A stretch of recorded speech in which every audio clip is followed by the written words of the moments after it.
Dear learners, welcome to the channel again. आज का हमारा टॉपिक रहेगा concept of development and its relationship with learning. Development का जो कॉन्सेप्ट है और इसकी जो रिलेशनशिप है लर्निंग के साथ में, ये एक मेजर और क्रूशल रोल प्ले करती है in the area of psychology, education and human growth. आज के इस वीडियो में मैंने कुछ इस तरह से इसको तैयार किया है कि आप काफ़ी नोट्स इसके प्रिपेयर कर सकते हैं। तो इसको हम शुरू करते हैं वीडियो को। जो डेवलपमेंट का जो कॉन्सेप्ट है वो काफ़ी डायनामिक है और ये इंटरडिपेंडेंट है लर्निंग के साथ में। अगर हम डेवलपमेंट के कॉन्सेप्ट को समझ लेते हैं और इसकी रिलेशनशिप को लर्निंग के साथ समझ लेते हैं तो हम इफ़ेक्टिव स्ट्रेटजीज़ बना सकते हैं अपने स्टूडेंट्स के लिए, उनकी पर्सनल ग्रोथ को सपोर्ट कर सकते हैं और लाइफ लॉन्ग लर्निंग को भी हम रेज़ कर सकते हैं। इन दोनों ही कंसेप्ट्स के द्वारा हम ये जान पाते हैं कि किस प्रकार से व्यक्ति अपने आसपास के वातावरण के साथ अनुकूलन स्थापित करते हैं, कैसे वो ग्रो करते हैं, कैसे समय के साथ उनमें चेंजेस आते हैं और वो अपने आसपास के वातावरण को समझते हैं। तो देखिए, वीडियो को मैं स्टार्ट कर रहा हूँ। पहले हम समझेंगे कंसेप्ट ऑफ डेवलपमेंट को। डेवलपमेंट जो है वो एक सिस्टमेटिक और प्रोग्रेसिव चेंजेस को रेफ़र करता है और ये जो चेंजेस हैं ये इंडिविजुअल की पूरी लाइफ स्पैन में चलते रहते हैं। इसमें हम सम्मिलित करते हैं फिज़िकल डेवलपमेंट को, कॉग्निटिव डेवलपमेंट को। अच्छा, इसमें जो कुछ वर्ड्स ऐसे हैं जो काफ़ी टेक्निकल है, मैं उसको हिंदी में भी बताता चलूँगा। कॉग्निटिव का मतलब यहाँ पर ये है संज्ञानात्मक। तो संज्ञानात्मक जो विकास है वो भी इसमें हम सम्मिलित करेंगे। इमोशनल डेवलपमेंट और सोशल ग्रोथ एंड एडेप्टेशन। कुछ कॉमन वर्ड हैं, उसको मैं बार बार इसमें हिंदी का उच्चारण उसका नहीं करूँगा। एडप्टेशन का मतलब यहाँ पर ये है कि अनुकूलन स्थापित करना। तो किस डेवलपमेंट जो है वो कई तरीके का होता है, जैसे फिज़िकल डेवलपमेंट, कॉग्निटिव, इमोशनल और सोशल ग्रोथ और एडेप्टेशन। डेवलपमेंट को आम तौर पर हम देखते हैं एक पूरी स्टेजेस के तौर पर, जिसमें हम यूनिक कैरेक्टरिस्टिक्स और चैलेंजेस को भी साथ में लेकर चलते हैं। अब डेवलपमेंट के जो की एस्पेक्ट्स हैं उनकी बात कर लेते हैं। पहला है फिज़िकल डेवलपमेंट। फिज़िकल डेवलपमेंट में क्या होता है कि जो बॉडी का स्ट्रक्चर है और जो उसका फंक्शन है वो समय के साथ में परिवर्तित होता रहता है। जैसे हाइट बढ़ रही है और उसमें ग्रोथ आ रही है, मोटर स्किल्स हैं यानी कि जो मांसपेशियों का हमारा स्किल काम कर रही हैं, ब्रेन डेवलपमेंट है। तो ये जो फिज़िकल डेवलपमेंट है उसमें हम इन चीज़ों को सम्मिलित करते हैं। कॉग्निटिव डेवलपमेंट है संज्ञानात्मक विकास। इसमें मेंटल प्रोग्रेस होती है। जैसे मान लीजिए छोटा बच्चा है तो वो उसका थिंकिंग पैटर्न अलग होगा, बड़े बच्चे का थोड़ा और जैसे जैसे व्यक्ति बढ़ता रहता है तो उसका thinking pattern, reasoning, problem solving और डिसीजन मेकिंग में विकास होता रहता है। तो यहाँ पर विकास का जो ये दूसरा एग्जाम्पल है ये है कॉग्निटिव डेवलपमेंट। थर्ड है हमारा इमोशनल डेवलपमेंट। अब देखिए, एक बात आप समझते रहिएगा कि ये जो ये नोट मेकिंग आप कीजिएगा तो इसको अलग अलग तरीके से कर सकते हैं आप लोग, बाकी चीज़ें आप जानते ही हैं। इमोशनल डेवलपमेंट की हम बात कर रहे थे। तो इमोशनल डेवलपमेंट जो है ये एक ऐसी एबिलिटी है जिसमें हम एक्सपीरियंस करते हैं, एक्सप्रेस करते हैं और अपने इमोशंस को मैनेज करते हैं। और हमारी सेल्फ अवेयरनेस में भी डेवलपमेंट होता है, एम्पैथी में भी डेवलपमेंट होता है। अगर हम इसका जो नेक्स्ट एग्जांपल है that is social development. Social development में जो हमारी सोशल स्किल्स होती हैं, समाज के साथ हम रहते हैं और जो हम सोसाइटी की जो रहने की जो स्किल्स हैं उनको एक्वायर करते हैं, उनका एक्विजिशन करते हैं और रिलेशनशिप की जो स्किल्स हैं उनको, और दूसरों के साथ में इंटरेक्ट करने की जो दूसरे लोग हमारी सोसाइटी में रहते हैं उनके साथ इंटरेक्ट करने की जो कला है, एबिलिटी है, तो इन चीज़ों में भी विकास होता रहता है। तो ऐसे डेवलपमेंट को हम कहते हैं सोशल डेवलपमेंट। मोरल डेवलपमेंट भी इसका एक नेक्स्ट एग्जाम्पल है। Understanding and adopting social norms. जो हम सोशल नॉर्म्स को अपनी सोसाइटी के अडॉप्ट करते हैं, उनको अंडरस्टैंड करते हैं, एथिक्स को और वैल्यूज़ को, तो ये डेवलपमेंट कहलाता है हमारा मोरल डेवलपमेंट। अब इसकी कुछ एग्जांपल्स को देख लेते हैं। जैसे इन्फेंट बच्चा जो होता है इन्फेंसी से लेके चाइल्डहुड तक आने में जो उसमें फिज़िकल ग्रोथ होती है, लैंग्वेज का एक्विजिशन वो करता है और मोटर स्किल्स जो बेसिक्स होती हैं उनको वो प्राप्त करता है। तो ये एक एग्जांपल है डेवलपमेंट का उसके फिज़िकल। एडोलेसेंस का जो डेवलपमेंट है उसमें आइडेंटिटी फॉर्मेशन बच्चा करता है, अपनी एब्स्ट्रैक्ट थिंकिंग का विकास होता है उसका, और इंडिपेंडेंस उसको फील होने लगती है। इस तरीके की चीज़ें वो करता है इस स्टेज में, एडोलेसेंस में। देखिए यहाँ से भी कई क्वेश्चंस बन सकते हैं कि फ़िज़िकल ग्रोथ, लैंग्वेज एक्विजिशन, ख़ासकर से ये जो चाइल्डहुड वाला पार्ट है ये लैंग्वेज एक्विजिशन के लिए बहुत ख़ास है। तो यहाँ पर आप नोट मेकिंग कर सकते हैं कि लैंग्वेज एक्विजिशन और बेसिक मोटर स्किल्स जो हैं वो इन्फेंसी टू चाइल्डहुड वाले फेस में आ रही हैं। और जो ये ख़ास तौर पर आइडेंटिटी फॉर्मेशन है, ये एडोलेसेंस वाले पार्ट में आएगा, डेवलपमेंट ऑफ एब्स्ट्रैक्ट थिंकिंग और इंडिपेंडेंस। एडल्टहुड जो हो गई, यहाँ पर करियर डेवलपमेंट से रिलेटेड डेवलपमेंट होता है, इंटीमेट रिलेशनशिप्स और पेरेंटिंग। यहाँ पर आकर पेरेंटिंग होती है एडल्टहुड में। एजिंग की अगर हम बात करें तो ये it is related to the adjustment to physical decline and maintaining social relationship. Concept of learning का जो कॉन्सेप्ट है इसको हम समझ लेते हैं। लर्निंग दरअसल एक प्रोसेस होती है जिसमें जो भी व्यक्ति होते हैं वो नए ज्ञान को प्राप्त करते हैं, नए स्किल्स को प्राप्त करते हैं, एटीट्यूड्स को प्राप्त करते हैं, और जो उनका व्यवहार है वो अपने एक्सपीरियंस के द्वारा, वो अनुभवों के द्वारा उसमें विकास करते हैं, सीखते हैं चीज़ों को, स्टडी करते हैं, टीचिंग करते हैं, यानी दूसरों को भी सिखाते हैं। It is a life long process, ये निरंतर चलने वाली एक प्रोसेस है, और इसको इंटरनली और externally factors, internal external factors जो हैं दोनों ही प्रभावित करते हैं।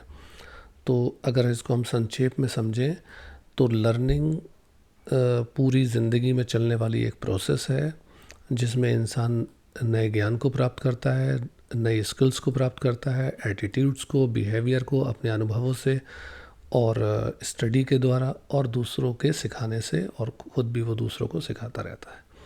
तो it is a life long process, ये लर्निंग रहती है। टीचिंग के माध्यम से ख़ास तौर पे उसको लर्निंग मिल जाती है, और एक्सपीरियंसेस के माध्यम से। की एस्पेक्ट्स ऑफ लर्निंग के जो की एस्पेक्ट्स हैं उनको समझ लीजिए। पहला होता है कॉग्निटिव लर्निंग। ये कॉग्निटिव का मतलब है संज्ञानात्मक। इस संज्ञानात्मक का मतलब होता है रिलेटेड टू मेंटल, यानी कि जो भी हम मानसिक रूप से जो चीज़ें करते हैं in the form of memory, acquisition, problem solving ability and critical thinking, ये सारी एबिलिटीज़, जो ये सारी चीज़ें हैं, मेंटल प्रोसेस हैं, मेमोरी, प्रॉब्लम सॉल्विंग और क्रिटिकल थिंकिंग, ये सब आती हैं हमारे कॉग्निटिव लर्निंग वाले पार्ट में। अब इसके नोट मेकिंग भी आप करते चलिएगा कि कॉग्निटिव लर्निंग जो है उसका संबंध है मेमोरी से, प्रॉब्लम सॉल्विंग से और क्रिटिकल थिंकिंग से। अब देखिए टॉपिक तो ये इतने ज़्यादा ऐसे हैं कि अगर इस पर एक एक चीज़ पर बात की जाए तो इसमें पूरा वीडियो इसी में कंक्लूड हो जाएगा, लेकिन अब मुझे यहाँ पर इसको शॉर्ट में बनाना है, तो इसलिए मैं इसको बहुत संक्षेप में इसका विवरण दे रहा हूँ। तो बिहेवियरल लर्निंग है, एक हो गया हमारा कॉग्निटिव लर्निंग, दूसरा है हमारा बिहेवियरल लर्निंग। इस पर हम एक काम ये कर सकते हैं, बाद में सेपरेट वीडियो बना लेंगे। बिहेवियरल लर्निंग की अगर हम बात करें तो जो हमारे बिहेवियर में, व्यवहार में चेंजेस होते हैं, जो हमारे अनुभव हुए हैं उसके आधार पर, या जो हमने स्टडी की है इन चीज़ों के माध्यम से, और ऑपरेंट कंडीशनिंग के आधार पर जो हमारे बिहेवियर में परिवर्तन आते हैं, वो जो चीज़ें हैं वो लर्निंग में आ जाती हैं। सोशल लर्निंग की अगर हम बात करें तो लर्निंग जो हम ऑब्ज़र्व करते हैं सोसाइटी में और जो इमिटेटिंग करते हैं, इमिटेटिंग का मतलब है नकल करना दूसरों की, इमिटेटिंग अदर्स, दूसरों के नकल करने के उपरांत हम जो लर्निंग करते हैं, ऑब्ज़र्व करने के उपरांत एम्फेसाइज करते हैं मॉडलिंग को। मॉडलिंग का मतलब यहाँ पर यह है कि दूसरों को जो हम मॉडल मान लेते हैं, और सोशल इंटरेक्शन के आधार पर जो भी लर्निंग करते हैं वो सोशल लर्निंग आएगी। इसको अगर संक्षेप में समझें तो जो हम सोसाइटी में ऑब्ज़र्व करते हैं चीज़ें और दूसरों की नकल करते हैं और जो हम दूसरों को मॉडल मान लेते हैं, सोशल इंटरेक्शन करते हैं, उसके आधार पर जो हम सीखते हैं that is social learning. Behaviour learning क्या था? एक्सपीरियंसेस के आधार पर। अब एक लर्निंग और है that is emotional learning. Emotional learning जो है इसमें आ जाता है इमोशनल लर्निंग जो है, इसको हम यहाँ पर सोशल इंटेलिजेंस वाला भी एक पार्ट जुड़ता है, उसको हम किसी दूसरे वीडियो में कवर अप करेंगे। यहाँ पर हमारी जो इमोशनल लर्निंग है ये डेवलप होती है हमारे खुद के इमोशंस को समझकर और दूसरों को एम्पैथेसाइज करके। तो इसका मतलब आप यूँ समझ लीजिए, हालांकि ये टॉपिक काफ़ी बड़ा हो जाएगा, जब हम अपने इमोशंस को समझने लगते हैं और दूसरों की संवेदनाओं को भी समझते हैं कि हमारे ऐसा करने से उसको क्या महसूस होगा और अगर मैं ऐसा खुद करता हूँ तो मुझे कैसा महसूस होता है, ये इस तरीके की जब चीज़ें हम समझने लगते हैं तो ये इमोशनल लर्निंग वाले पार्ट में जाता है। लर्निंग की अगर हम बात करें तो इसके एग्जांपल्स कुछ मैंने यहाँ लिए हैं। क्लासरूम एजुकेशन, जैसे हम कुछ नॉलेज लेते हैं सब्जेक्ट्स की, जैसे मैथ्स की, साइंस की और हिस्ट्री की, तो ये हम लर्निंग लेते हैं क्लासरूम में जाकर। स्किल एक्विजिशन की अगर हम बात करें तो जैसे कोई म्यूज़िकल इंस्ट्रूमेंट है या कोई स्पोर्ट में हम मास्टरी करना चाहते हैं तो हम उसको प्ले करके ही सीखते हैं। बिहेवियरल एडेप्टेशन यानी कि हमारे व्यवहार में जो अनुकूलन स्थापित होता है वो या तो रीइंफोर्समेंट के ज़रिए होता है या फिर पनिशमेंट के द्वारा होता है। यानी कि अगर हमें कोई पुनर्बलित करे, हमें मान लीजिए किसी काम को करने पर हमें इनाम मिल जाए, कोई पुरस्कार मिल जाए, या फिर किसी काम को करने पर पनिशमेंट मिले, तो पता चला कि या तो रीइंफोर्स हुए तो करना है, पनिश हुए तो नहीं करना है। तो इस प्रकार का जो ये अनुकूलन स्थापित होगा ये होगा बिहेवियरल एडेप्टेशन में। सोशल स्किल्स की अगर हम बात करें, ये क्या चल रहा है हमारा एग्जाम्पल्स ऑफ लर्निंग, इसके भी नोट्स आप बनाते रहें। सोशल स्किल्स देखिए किसी रोज़ इस पर बनाएंगे, इमोशनल लर्निंग, सोशल स्किल्स और आपका ये हो गया सोशल इंटेलिजेंस, इस पर किसी रोज़ वीडियो बनाएंगे तो वो आप समझिएगा, ये काफ़ी ब्रॉड टॉपिक्स हैं। सोशल स्किल्स की अगर हम बात करें तो जो हम अपने कम्युनिकेशन में डेवलपमेंट करते हुए और टीम वर्क की एबिलिटीज़ को डेवलप करते हुए इंटरेक्शन करते हैं अपने साथियों के साथ में, तो ऐसी जो कहलाती हैं वो कहलाती हैं सोशल स्किल्स। जैसे कोई स्टूडेंट मान लीजिए ऐसा है कि वो दूसरों के साथ इंटरेक्ट ही नहीं करता है अपने पेयर ग्रुप में, तो उसमें कहीं ना कहीं सोशल स्किल्स की कमी आ जाएगी। जो ज़्यादा से ज़्यादा लोगों से कम्युनिकेट कर रहा है, अलग अलग लोगों से मिल रहा है, जुल रहा है अपने क्लास में स्टूडेंट्स के, तो उसमें सोशल स्किल्स ज़्यादा होंगी, ऐसा स्टडीज़ ने प्रूव किया है। ये केवल स्टूडेंट पर ही बात लागू नहीं होती है, ये अन्य लोगों पर भी लागू होती है। अब अगर हम दूसरा टॉपिक जो हमारा वीडियो का ख़ास है ये है relationship between development and learning, कि क्या संबंध है डेवलपमेंट का लर्निंग के साथ में। डेवलपमेंट और लर्निंग किस तरीके से एक दूसरे को प्रभावित करते हैं। तो जैसे मैंने पहले बताया, डेवलपमेंट और लर्निंग जो है ये इंटरकनेक्टेड हैं, एक दूसरे को इन्फ्लुएंस करते हैं कई तरीके से और काफ़ी सिग्निफिकेंटली ये एक दूसरे को इन्फ्लुएंस करते हैं। मैंने कुछ यहाँ पर नोट्स बनाए हैं, इसको देखिए। लर्निंग जो होती है ड्राइव करती है डेवलपमेंट को। कैसे? देखिए, लर्निंग एक्सपीरियंसेस जो होते हैं वो स्टिमुलेट करते हैं हमारी डेवलपमेंटल प्रोग्रेस को। फॉर एग्ज़ाम्पल, अगर हम उदाहरण के लिए देखते हैं कि अगर कोई बच्चा बोलना सीख रहा है तो उसमें क्या होगा, साथ ही साथ संज्ञानात्मक विकास भी होगा और उसका सोशल स्किल्स भी डेवलप हो जाएंगी। जैसे वो सोसाइटी में बच्चे से रिलेटेड यहाँ बात यह है कि जो भी उसके अराउंड सोसाइटी का जो पार्ट बनता है, स्कूल या जो फैमिली, तो वो उसमें अपनी सोशल स्किल भी डेवलप कर लेगा।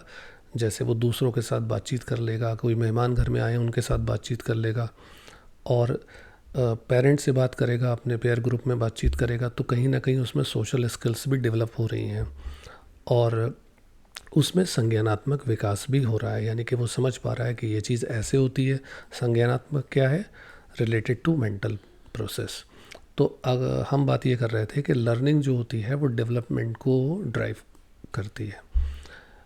अगर कोई बच्चा लर्निंग कर रहा है लैंग्वेज की, बोलने की, तो सोशल स्किल्स और डेवलपमेंट कॉग्निटिव स्किल्स उसमें आ जाएंगी। अब हम दूसरा टॉपिक देखते हैं। डेवलपमेंट जो होता है फैसिलिटेट करता है लर्निंग को। अब डेवलपमेंट लर्निंग को कैसे फैसिलिटेट करेगा? यहाँ पर हमने कहा लर्निंग डेवलपमेंट को ड्राइव करती है, दूसरे में आ गया डेवलपमेंट फैसिलिटेट करता है लर्निंग को। देखिए, जैसे इंडिविजुअल्स होते हैं वो प्रोग्रेस करते हैं, यानी जैसे जैसे उनमें डिफरेंट डेवलपमेंटल स्टेजेस में, ग्रोथ में जो प्रोग्रेस होती है, तो वो कैपेबल हो जाते हैं ज़्यादा कॉम्प्लेक्स कॉन्सेप्ट्स को सीखने के लिए और स्किल्स के लिए। यानी एग्जाम्पल के तौर पे देखिए, अगर कोई टीनेजर है तो वो ज़्यादा एब्स्ट्रैक्ट कॉन्सेप्ट को समझ सकता है in comparison of A younger child. यानी कि अगर कोई एब्स्ट्रैक्ट का मतलब यहाँ होता है जैसे अमूर्त चिंतन जो होते हैं, जैसे कुछ जैसे लव, जेलसी, एंगर, कुछ ऐसे कॉन्सेप्ट्स होते हैं जो छोटा बच्चा नहीं समझ सकता लेकिन टीनेजर समझ लेगा। तो टीनेजर का डेवलपमेंट हो चुका है in comparison of A younger child, तो यहाँ पर लर्निंग भी उसकी कहीं ना कहीं फैसिलिटेट हो रही है जस्ट बिकॉज ऑफ हिज और हर डेवलपमेंट। इंट्रैक्शन की अगर हम बात करें, इंट्रैक्शन विद इन्वायरमेंट, डेवलपमेंट और लर्निंग दोनों के दोनों इन्फ्लुएंस होते हैं इन्वायरमेंटल फैक्टर्स से। जैसे मान लीजिए फैमिली किसी बच्चे की, उसका कल्चर, उसका एजुकेशन, उसका सोशियो इकोनॉमिक स्टेटस, ये सब के सब इन्फ्लुएंस करते हैं उसके डेवलपमेंट को और उसकी लर्निंग को। जैसे फैमिली का वातावरण अगर किसी का अच्छा है, कोऑपरेटिव है, कल्चरल, उसको कोई दिक्कत नहीं आ रही है चीज़ें सीखने में, एजुकेशन उसको प्रॉपर मिल रही है, उसको सोशियो इकोनॉमिक लेवल पर कोई दिक्कत नहीं है, तो वो फिर अपने इन्वायरमेंट के साथ में अच्छे से इंटरेक्ट कर पाएगा और उसका डेवलपमेंट और लर्निंग दोनों ही अच्छे तरीके से चलेंगे। अब कुछ क्रिटिकल पीरियड्स होते हैं, ये हम बात कर रहे थे रिलेशनशिप की, कि किस तरीके से डेवलपमेंट और लर्निंग एक दूसरे से कोरिलेट करते हैं। तो कुछ क्रिटिकल पीरियड्स होते हैं। क्रिटिकल पीरियड्स ऐसे होते हैं उनमें कुछ डेवलपमेंट जो होता है सर्टेन टाइप्स की लर्निंग के लिए वो बहुत ज़्यादा इफ़ेक्टिव होता है। जैसे अर्ली चाइल्डहुड जो है वो एक मेजर टाइम है लैंग्वेज डेवलपमेंट के लिए। देखिए, मैंने पहले भी बताया कि लैंग्वेज जो एक्विजिशन है वो अर्ली चाइल्डहुड में काफ़ी अच्छा होता है। ये कहा जाता है कि एक बच्चा जो होता है मोर देन वन लैंग्वेजेस काफ़ी सीख सकता है इन कंपैरिजन ऑफ मतलब जो उसके जो दूसरे स्टेजेस हैं उनके कंपैरिजन में। यानी कि चाइल्डहुड में बच्चा लैंग्वेज डेवलपमेंट जो है वो काफ़ी अच्छे कर सकता है। तो ये हो गया उसके लिए critical period. Life long process, life long process हमारा नेक्स्ट टॉपिक है इसी में, कि रिलेशनशिप से रिलेटेड जो लर्निंग है और डेवलपमेंट है ये कंटिन्यू करते हैं पूरी लाइफ में। पूरा जो हमारा लाइफ स्पैन है उसमें ये चलता रहता है। हर एक स्टेज जो होती है एक नई अपॉर्चुनिटीज़ को लेकर आती है लर्निंग के लिए और कुछ नए डेवलपमेंटल चेंजेस को लेकर आती है। तो ये डेवलपमेंट और जो लर्निंग है ये एक लाइफ लॉन्ग प्रोसेस है। अब अगर इंटरेक्शन की हम एग्जांपल को यहाँ सेट करें, एग्जांपल इसलिए लिए हैं ताकि आप आसानी से इस चीज़ को समझ पाएँ। अर्ली चाइल्डहुड एजुकेशन जो है ये एक वेल डिज़ाइन, देखिए यहाँ से क्वेश्चन बनता है, इसलिए आपको पता होना चाहिए कि जो अर्ली चाइल्डहुड एजुकेशन है, देखिए अगर हम सीटेट की बात करें या यूजीसी नेट की बात करें तो होने को तो यहाँ हर एक पैराग्राफ में कोई ना कोई क्वेश्चन छिपा हुआ है देखा जाए तो। अब ये लर्नर की अपनी विशेषता है कि वो कैसे कैसे इसकी नोट मेकिंग करेगा और कैसे याद रखेगा चीज़ें। तो हम बात कर रहे हैं अर्ली चाइल्डहुड एजुकेशन की। तो अर्ली चाइल्डहुड एजुकेशन जो है वो एक वेल डिज़ाइन करिकुलम होता है जो कि सपोर्ट करता है संज्ञानात्मक और सोशल डेवलपमेंट को। कैसे? कॉग्निटिव और सोशल डेवलपमेंट को सपोर्ट करता है, हमें नई अपॉर्चुनिटीज़ देकर खेलने के लिए, एक्सप्लोर करने के लिए और बातचीत करने के लिए। यानी छोटे बच्चे जो हैं वो अपना संज्ञानात्मक विकास करते हैं इस वाले फेस में और सोशल डेवलपमेंट करते हैं क्योंकि उनको खेलने का बहुत मौका मिलता है। जो ये प्ले स्कूल होते हैं ये सब इसी में आते हैं। और वो नई नई चीज़ों को एक्सप्लोर करते हैं खेल खिलौनों से और इन इत्यादि इन चीज़ों से, और आपस में बातचीत करके अपने पेयर ग्रुप के स्टूडेंट्स से और टीचर से।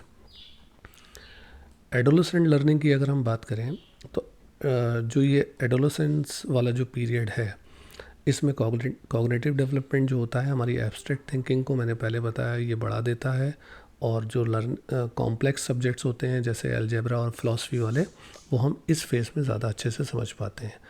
जैसे यहाँ पर हमने लैंग्वेज एक्विजिशन करा, और यहाँ पर जो कॉम्प्लेक्स सब्जेक्ट थे जैसे मैथ्स और फिलॉसफी जैसे सब्जेक्ट, वो हम इस वाले पीरियड में करते हैं। एडल्ट लर्निंग की अगर हम बात करें तो यहाँ पर कंटिन्यूड एजुकेशन होती है, और जो सोशल कंटिन्यूड एजुकेशन को हम यहाँ पर एडल्ट एजुकेशन भी कह सकते हैं। और जो ये स्किल डेवलपमेंट होता है, ये हमारी पर्सनल ग्रोथ को और करियर एडवांसमेंट को एडल्टहुड में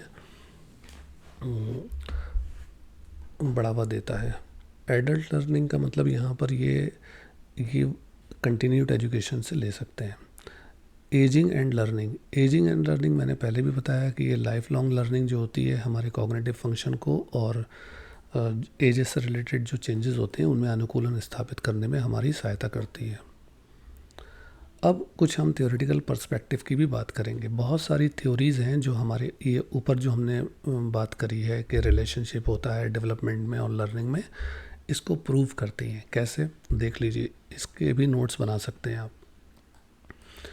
जो पियाजे का जो कॉग्निटिव डेवलपमेंट थ्योरी है, वो ये कहती है कि डेवलपमेंट स्टेजेस जो होती हैं वो डिपेंड करती हैं लर्निंग के साथ में। यानी कि लर्निंग जो है एक एक्टिव प्रोसेस है जो डिपेंड करती है डेवलपमेंटल स्टेजेस पर, चाइल्ड की कंस्ट्रक्टिंग नॉलेज के आधार पर और उसके वातावरण के साथ इंटरेक्शन के आधार पर। यानी संक्षेप में अगर हम बात करें तो पियाजे हमारी बात को प्रूव करता है कि डेवलपमेंट और लर्निंग में सीधा सीधा कोरिलेशन होता है।